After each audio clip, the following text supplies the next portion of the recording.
Assalamualaikum warahmatullahi wabarakatuh.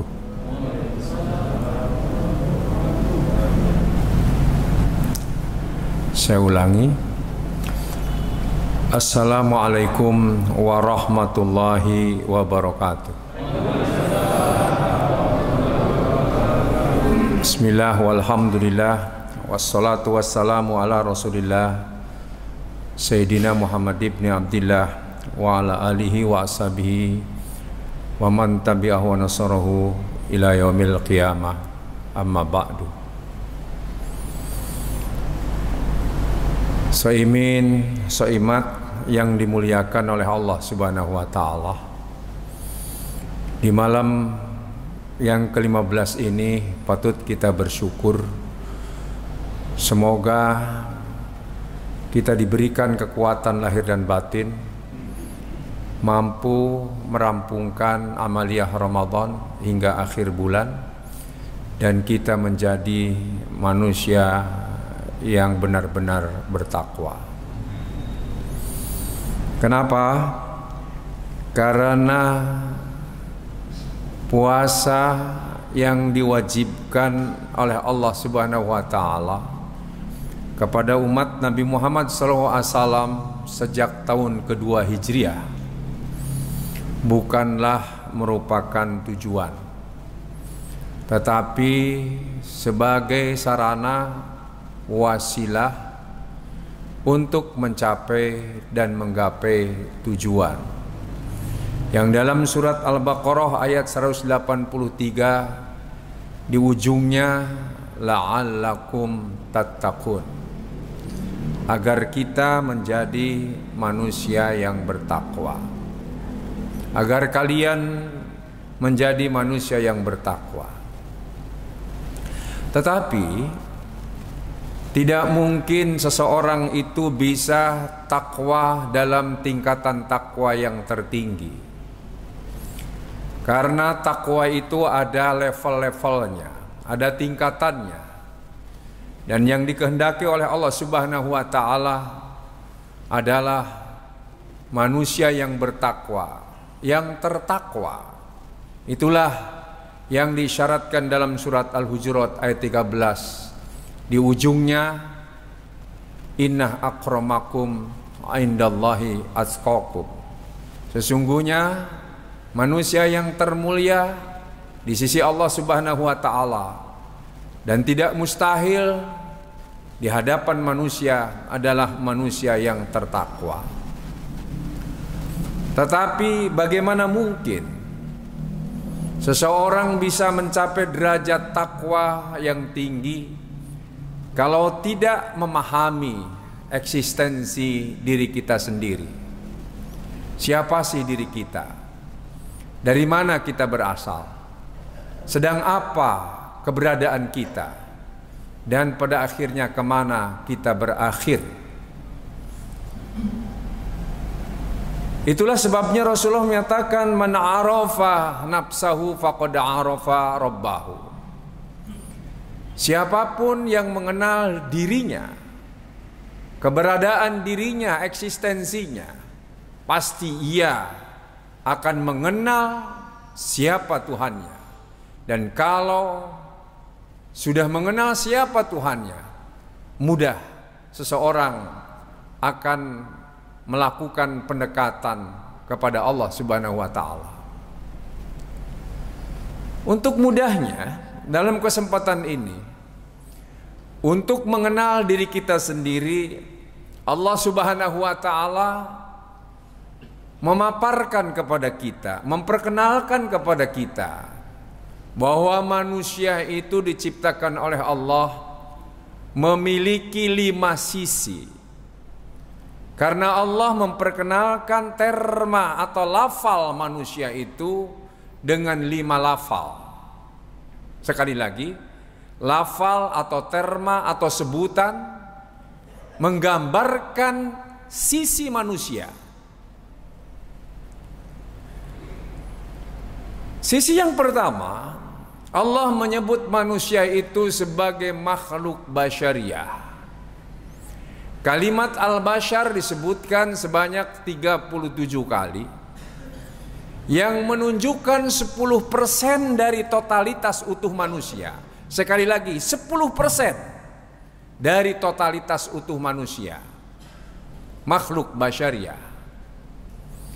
Ini yang diisyaratkan di dalam surat Ar-Rum ayat yang ke-20. Wa min ayatihi an khalaqakum min turabin thumma idza antum basyarun tantashirun. Sebagian tanda kebesaran Allah, Allah telah menciptakan kalian semuanya. Kalian umat manusia dari sejak Adam alaihissalam sampai nanti manusia yang terakhir menjelang kiamat adalah diciptakan dari turab, tanah.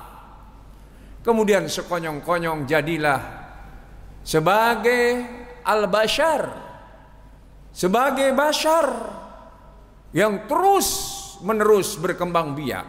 Awalnya satu, kemudian bisa bermiliar-miliar. Awalnya satu. Kenapa disebut bashar? Bashar itu adalah basyaroh, kulit. Kenapa disebut bashar? Karena manusia itu kulitnya tampak, jelas, bisa di-shoot, bisa dipoto, bisa divideokan, bisa diabadikan, bisa diraba. Itu namanya bashar. Seluruh rasul pun kenapa ditolak? Kenapa ditantang? Pamannya iblis menantang. Kenapa akan menjadikan khalifah itu dari seorang bashar? Demikian pula semua nabi ditentang dan juga ditolak oleh umatnya masing-masing karena kehadirannya bashar. Bashar itu makhluk fisik, dengan istilah kerennya makhluk biologis. Tapi kata Allah, ya Muhammad, sampaikan kepada mereka orang kafir-kafir Quraisy, Qul innama ana basyarun mislukum yuha ilayya annama ilahukum ilahu wahid. Sampaikan saja kepada mereka, memang saya seorang bashar. Bashar itu apa? Butuhnya makan, minum, sandang, papan, birahi. Makanya Nabi makan, minum, tidur, punya tempat tinggal, nikah, punya birahi, punya anak, punya istri, sakit, dan pada akhirnya wafat. Jadi sesungguhnya yang mati manusia itu basyarnya. Jadi kalau ada orang mati, basyar. Kalau sudah mati, sudah tidak bergerak. Makanya salah satu bimakna maut artinya sukun. Sukun itu sakana, diam. Makanya kalau orang sudah mati, diam, tidak bergerak. Yang tidak bergerak apa? Fisiknya. Hanya 10%. Karena itu paling-paling usia kita, kalau rata-rata kata Nabi, umatku itu usianya baina sittin wa sab'in. Antara 60-70 tahun. Jadi kalau kita sudah di atas 60 tahun, alhamdulillah. Saya mau 65 tahun. Pak Haji Emon, kita doakan sedang sakit, sudah 80 tahun. Subhanallah. Kita belum tentu. Paling banter kita 100 tahun. Minna khalaqnakum wa fiha nu'idukum. Surah Toha ayat 55. Asal kita dari tanah, nanti kembali lagi kepada tanah. Itu yang mati diam. Makanya kebutuhan bashar itu terbatas. Tapi orang terjebak dengan kehidupan basyariah. Basyariah itu kesenangan, bukan ketenangan. Orang punya rumah besar, bak istana, punya kendaraan puluhan, deposit triliunan, tetap sebagai bashar terbatas. makannya cuma 3 kali. Yang usianya sudah 60 tahun lebih terbatas lagi. Kalau ingin udang paling ngambilnya cuma 1. Kalau anak makan duren paling ngambilnya cuma 1 juga. Kalau ada pesta tergiur oleh kambing guling paling 1 sendok kecil asal mencicipi, terbatas.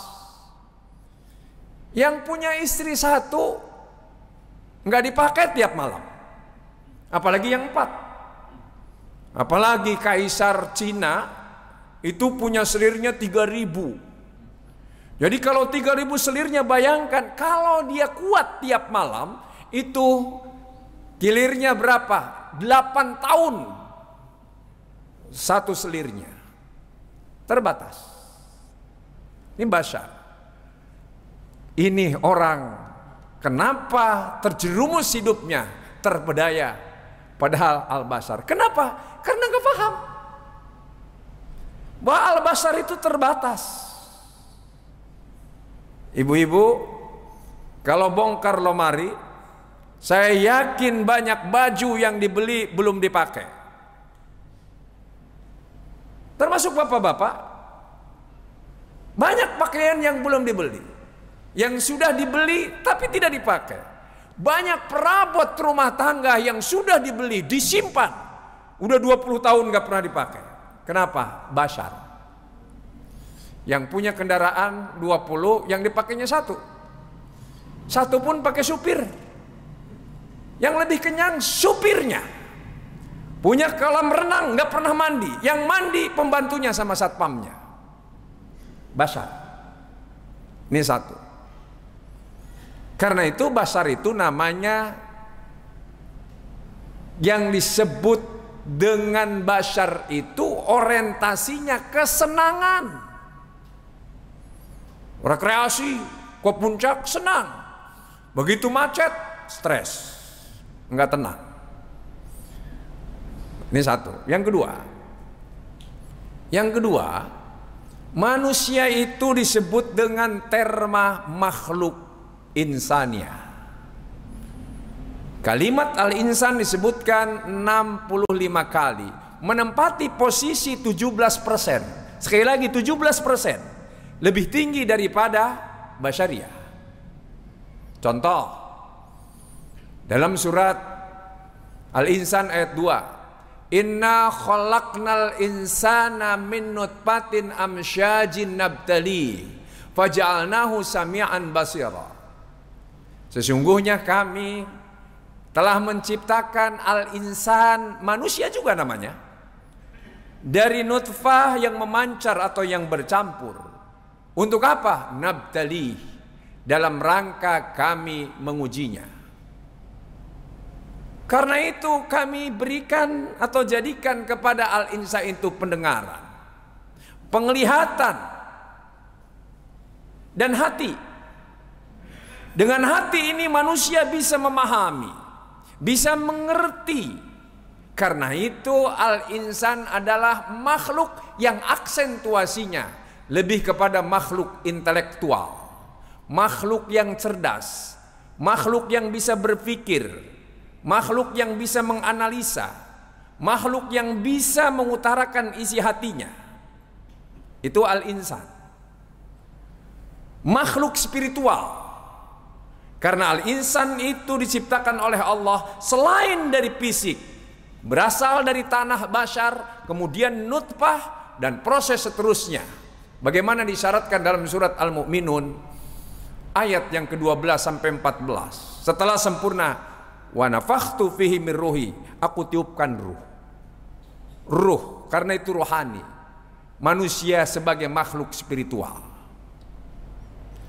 Spiritual itu cenderungnya ingin tenang. Kalau Basyariah ingin senang. Kita tanya, kira-kiranya yang ke diskotik itu senang atau tenang? Jawabnya senang. Tenangkah dia? Para WTS itu senang nggak? Senang. Tenangkah mereka? Apalagi yang datangnya adalah hidung belang yang sudah punya istri keluarga. Begitu gajian justru larinya ke diskotik dulu. Habis tuh duit. Senang? Senang. Tenang? Tidak. Karena itu dalam perspektif al-insan, manusia itu butuh ketenangan. Dan ketenangan itu adanya di aspek spiritual, di fuad, di kolbu, di dada. Karena itu yang namanya puasa, sholat, haji, zikir, baca Quran, doa, i'tikaf, umroh bukan wajib dalam perspektif al-insan, tapi merupakan kebutuhan mutlak. Fikih itu kalau kita ngajarin anak supaya anak itu taat, itu mendidik namanya. Karena kenapa? Karena proses pendidikan itu kedipaksaan, kebiasaan, lama-lama kemudian kesadaran. Kesadarannya apa? Walaupun pandemi, alhamdulillah, saya lihat nggak ada yang matanya berkedip karena tenang. Nggak ada yang duduknya berubah, tenang. Ini yang harusnya dikejar oleh manusia, cari ketenangan bukan kesenangan. Kesenangan itu makin senang makin senang, makan aja makin senang meledak tuh perut. Kebutuhan al-insan itu satu, ilmu, pengetahuan. Makanya cari ilmu, utlubul ilma minal mahdi ila lahdi. Kita cari ilmu terus menerus, tidak akan pernah kenyang. Kenapa? Karena 17% lebih tinggi dari yang 10%. Dan tidak mati ilmu itu, tidak masuk kuburan, tapi nanti dibawa intiqal dengan ruh ke alam barzah. Demikian pula ibadah. Salah satu di antara yang dibawa adalah ilmu. Ilmu itu nanti yang akan menjadi tameng dikala malaikat munkar dan nakir itu mendatangi kita. Ini al-insan. Saya persingkat. Yang ketiga, manusia itu disebut dengan makhluk yang namanya insiyah. Kalimat al-ins disebutkan sebanyak 18 kali di dalam Al-Quran. Posisinya 6% dari totalitas manusia. Kita hitung ya. Basyariah 10%, Insaniyah 17%, Ins 6%, 18 ayat. Karena harus totalitas 100%. Ins dalam Al-Quran selalu digandengkan dengan jin.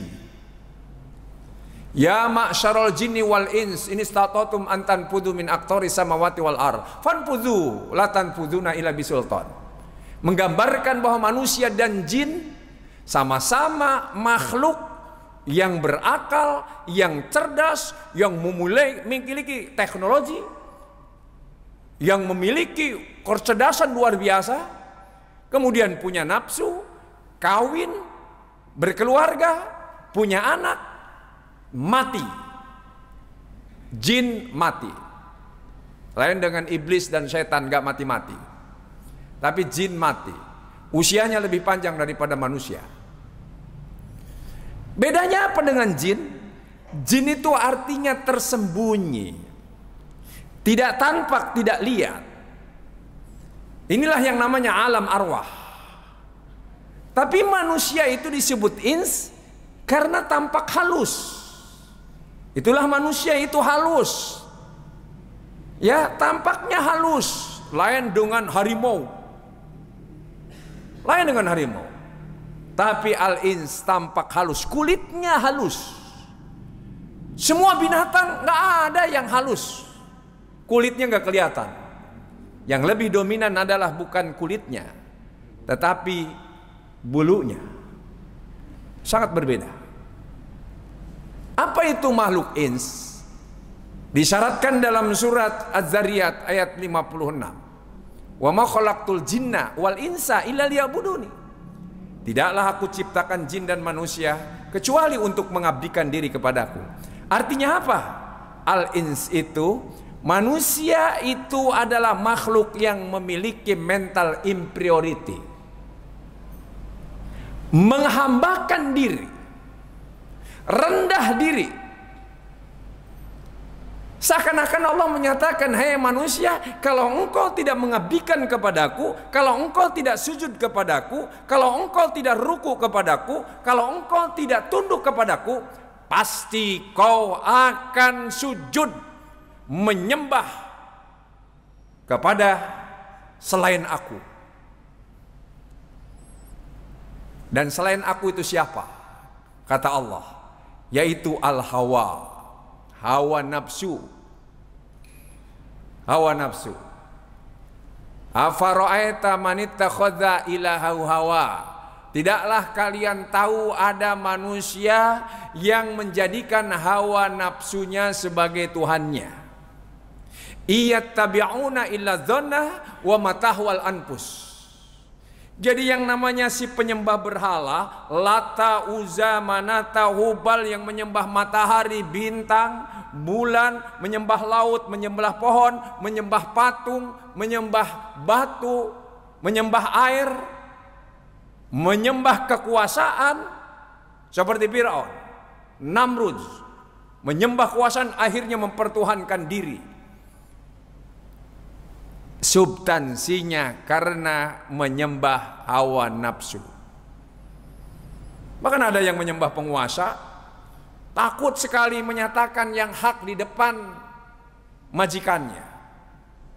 Itu adalah sudah tunduk. Makanya raja di Thailand, kalau para menteri mau menghadap, nggak berani putung tang peteng teng atau dengan jalan kaki, tapi gepor, ngengsod.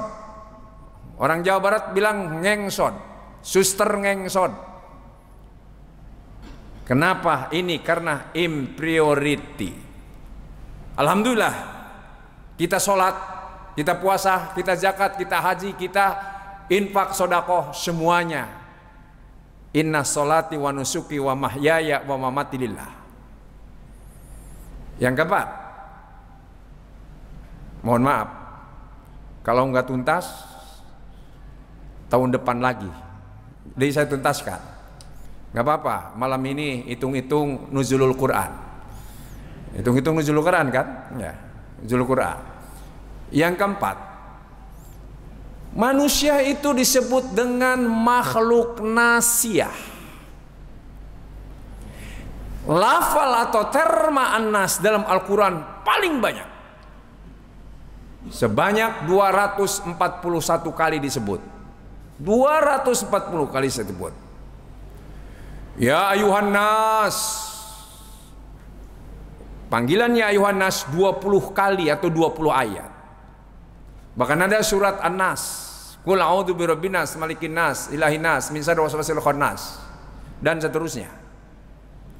Satu ayat saja. Ya ayuhan nas, inna khalaqnakum min dzakari wa untha wa ja'alnakum syu'uban wa qabaila lita'arafu. Inna akramakum indallahi atqakum. Hei manusia, sungguhnya kami telah menciptakan kalian dari seorang laki-laki Adam alaihissalam, seorang wanita Siti Hawa.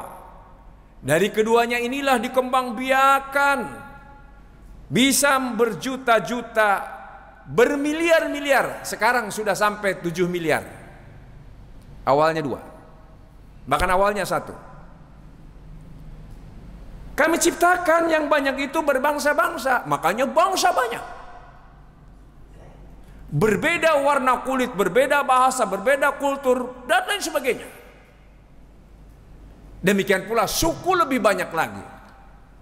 Di Indonesia suku, bahasa di Indonesia, subhanallah, lebih daripada 700 bahasa suku.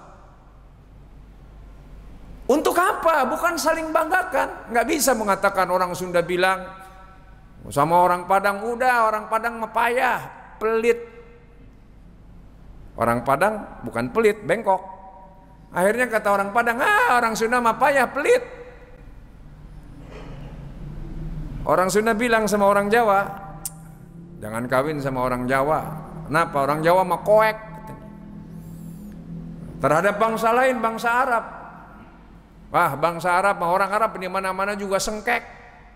Enggak, sama punya karakter bakhil manusia itu, tanpa kecuali suku manapun, bangsa yang manapun. Karena itu lita'arofu, untuk saling paham, untuk saling mengerti, untuk saling toleransi, untuk saling bekerja sama. Ta'awanu 'alal birri, yaitu bekerja sama dalam kebaikan, wa taqwa, dan ketakwaan. Sangat luar biasa. Ini artinya apa? An-Nas ini 65% dari totalitas utuh manusia. Ini yang terbanyak. 65%. Masih ada sisa. Jumlahkan dengan yang tadi. Karena itu sisi kemanusiaan dalam diri kita terbanyak 65%. Paling banyak. Itulah hebatnya Islam. Dikala terjadi COVID, bahwa salah satu penularan itu karena berdekatan, bersentuhan. Itulah sebabnya dokter beristihad harus social distancing untuk memperhambat namanya penularan. Akhirnya para ulama beristihad, bagaimana Nabi mengajarkan kalau kita sholat sopnya harus rapat. Ini bagaimana? Yang namanya sop rapat itu sunnah. Yang namanya mencegah penularan itu wajib. Itulah sebabnya social distancing. Kenapa? Karena kemanusiaan. Hebatnya Islam. Jadi kalau kita pakai masker, jangan dikira tidak ada pahalanya. Ini pahalanya besar. Karena apa? Karena jangan-jangan kita terinfeksi, tapi kondisi badan kita kuat. Tapi bersentuhan dengan orang lain, kena. Dialah kena. Jadi sesungguhnya pakai masker atau social distancing, itu nilai pahalanya kemanusiaan. Menghidupi seorang, faka'anna ma ahyan nas jami'a, sama dengan menghidupi semua orang. Demikian pula haji, umroh tahun kemarin ditutup. Itu karena kemanusiaan. Kenapa? Karena haji panggilannya bukan ya ayyuhalladzina amanu. 2 ayat tentang panggilan haji. 1, wa azzin fin nasi bil hajj. Proklamirkan kepada umat manusia. Pakainya an-nas.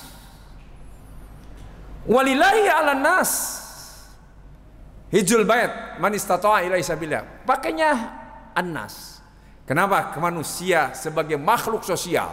Makanya kalau haji namanya konferensi internasional umat manusia dari berbagai atau beragam negara yang beragam kulturnya, bahasanya, dan lain sebagainya.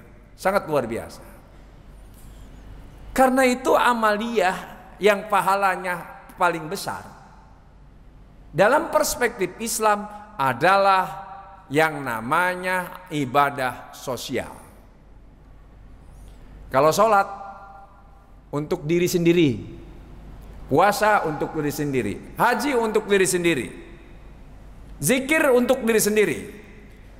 Tetapi ibadah sosial, kepedulian terhadap orang lain. Sehingga Nabi mengatakan, tanamu ainaya walayanamu qalbi. Boleh mataku terpejam, tapi hatiku selalu terbelalak. Masyakilun nas ibadatuhu, derita manusia. Ibadah Nabi yang tertinggi bukan sholatnya, bukan puasanya, bukan hajinya, tetapi amalan sosialnya. Makanya Nabi kaya raya, begitu meninggal, lam yuwarrisu dinaron wala dirhaman. Tidak mewariskan harta, tidak mewariskan dolar, tidak mewariskan dinar dan dirham. Kenapa? Karena jiwanya isar, lebih mengutamakan orang lain yang lebih membutuhkan ketimbang dirinya sendiri walaupun butuh. Hebatnya. Dan terakhir, manusia yang kelima disebut dengan terma makhluk adamiyah, artinya keturunan Nabi Adam. Hanya 7 ayat dalam Al-Quran, hanya 7 ayat. Satu ayat dalam surat Al-Isra ayat 70, walaqad karramna bani Adam. Satu surat dalam surat Yasin ayat 60 yang kita hafal, alam ahad ilaikum ya bani Adam, ya, alam ahad ilaikum ya bani Adam, ala ta'budu syaiton, ala ta'budu syaiton, kan begitu. Ini yang 5 ayat dalam surat Al-A'raf, ayat 26, ayat 27, ayat 30, ayat 31, 35, dan ayat 172 kumpul dalam surat Al-A'raf, merupakan 2%, 2% saja dari totalitas. Boleh jumlahkan jadi 100%. Totalitas manusia yang paling sedikit persentasenya adalah Bani Adam, tapi sangat menentukan. Kenapa?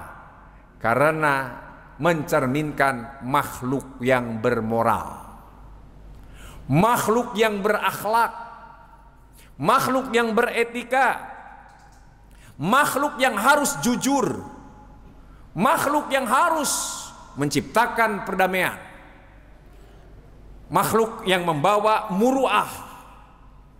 Contoh, satu ayat saja. Dulu dalam kajian sering saya kemukakan, satu ayat saja untuk mengakhiri ini. Dalam surat Al-A'raf ayat 26. Ya Bani Adam, qad anjalna,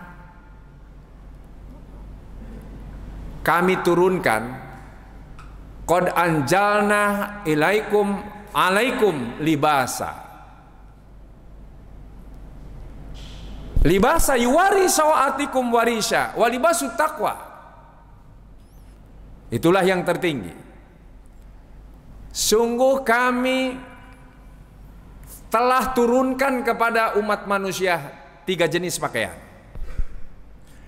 Pakaian yang paling dasar adalah pakaian penutup alat vital, dan alat vital laki-laki 1, alat vital perempuan 2. Inilah yang namanya syawatikum. Syawatikan itu kalau su itu artinya jelek.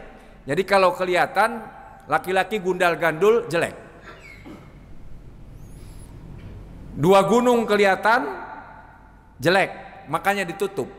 Inilah pakaian yang paling dasar. Makanya orang wamena nggak mau kelihatan gundal gandul, dia pakai koteka. Orang pedalaman di sungai Amazon nggak mau kelihatan sorabinya, dia pakai daun. Ininya ditutupi, kalau enggak dengan daun, dengan lukisan, supaya nggak tampak jelas. Ini pakaian yang paling dasar. Untuk apa? Supaya beda dengan kuda, beda dengan monyet, beda dengan ternak, dengan kambing, dengan hewan. Ini paling dasar. Yang kedua, warisha, pakaian rias. Pakaian rias, pakaian budaya. Ini saya pakai jas, pakai gomis. Ini gomis budaya mana nih? Budaya Timur Tengah kan? Ini jas budaya Barat. Jadi saya sekarang udah pakai budaya Barat dan budaya Timur Tengah. Ini pecinya budaya mana nih? Cina.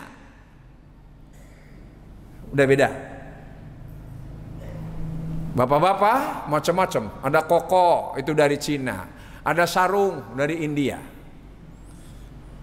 macam-macam. Pakai jubah, pakai sorban besar, itu bukan pakaian takwa. Cadar, jilbab bukan pakaian takwa. Namanya juga pakaian rias, pakaian budaya, pakaian artis, pakaian sipil, pakaian militer, itu pakaian budaya. Makanya jangan heran, kok pakai jilbab tapi nyopet? Kok ke masjid pakai sarung rapi tapi ngambil sendal orang? Kok pejabat di belakangnya di kantornya ada sorban ditaruh di kursinya belakang tapi korupsi? Karena itu semua pakaian budaya. Pakaian yang tertinggi adalah pakaian takwa, libasut takwa, pakaian kejujuran, pakaian muru'ah. Makanya ulama pun muru'ahnya harus dijaga. Contoh, kalau ulama, kata Nabi, sering-sering datang kepada pejabat, apalagi pejabatnya nunduk-nunduk, sama orang kaya nunduk-nunduk, ulama ini muru'ahnya sudah hancur. Sehingga Nabi menjuluki syarrul ulama allazina ya'tunal umaro, seburuk-buruknya ulama yang sering-sering mendatangi umaro atau pejabat. Tapi sebaliknya, umaro yang hebat, khairul umaro alladzina ya'tunal ulama. Umaro atau pejabat penguasa yang punya harga diri, yang sering-sering mendatangi ulama, minta fatwa. Bukan minta dukungan, minta fatwa. Inilah, subhanallah, sekarang banyak yang kehilangan muru'ah, yang kehilangan harga diri. Inilah 5. Dan ini udah saya bukukan, yang sedang saya cetak, lagi koreksi terakhir, 256 halaman ya. Jadi kalau ingin memperdalam boleh. Alhamdulillah di COVID ini saya menyelesaikan 4 buku. Buku yang pertama 3 level kebaikan dan 3 level keburukan. Kajian surat An-Nahl ayat 90, 80 halaman. Yang kedua 5 fase kehidupan. Kajian surat Al-Baqarah ayat 28. Itu sudah beredar. Termasuk di Gramedia itu minggu depan sudah terpajang di etalase. Dan yang ketiga ini yang sedang dikoreksi, 260 halaman, 256 halaman, yaitu 5 sisi manusia perspektif Al-Quran. Dan yang keempat yaitu tujuan pendidikan, ya, tujuan pendidikan Qurani, perspektif Al-Quran. Ini yang semakin digali, Masya Allah, semakin indah. Mudah-mudahan ada hikmah dan manfaatnya. Mohon maaf sekali lagi ya, malam hari ini seakan-akan nuzulul Quran ya, karena belum tentu nuzulul Quran ibu-ibu bapak-bapak sempat hadir ke sini. Terima kasih. Walaupun minkum wallahul muwaffiq ila aqwamit thoriq. Wassalamualaikum warahmatullahi wabarakatuh.